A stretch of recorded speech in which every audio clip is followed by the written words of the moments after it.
అనగనగా ఒక ఊరిలో ఓ అమాయక బ్రాహ్మడు ఉండేవాడు.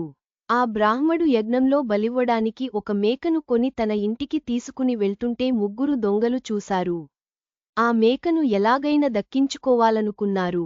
ముగ్గురూ కలిసి ఒక పన్నాగమల్లేరు. ఆ బ్రాహ్మడికి కనిపించకుండా ముగ్గురూ మూడు చోట్లకెళ్ళి నిలబడ్డారు. మొదటి దొంగ బ్రాహ్మడు దగ్గర పడుతుంటే చూసి ఎదురొచ్చాడు. వచ్చి, ఆచార్యా, ఈ కుక్కను ఎక్కడికి తీసుకెళ్తున్నారు? అనడిగాడు. బ్రాహ్మడు, మూర్ఖుడా, ఇది కుక్క కాదు, మేక అని జవాబిచ్చాడు.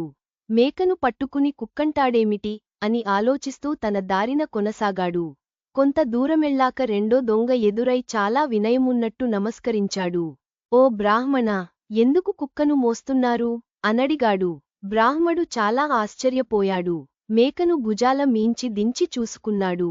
ఇది కుక్క కాదు, మేకనే. వీళ్ళిద్దరూ కుక్కంటున్నారేమిటి అని యోచనలో పడ్డాడు. దీర్ఘంగా ఆలోచిస్తూ మేకను మళ్ళీ భుజాల మీదకు ఎక్కించుకుని తన దారిన నడవడం మొదలుపెట్టాడు.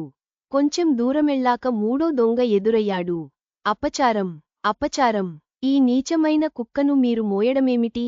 మీరు అశుద్ధమైపోయారు అన్నాడా దొంగ. ఇంతమంది చెపుతుంటే అది మేక కాదు కుక్కే అయివుంటుందనుకుని ఆ బ్రాహ్మడు వెంటనే మేకను పక్కకు పడేసి శుద్ధి స్నానం చేద్దామని ఇంటివైపుకు పరుగు తీశాడు. ఆ ముగ్గురు దొంగలు నవ్వుతూ మేకను సొంతం చేసుకున్నరు.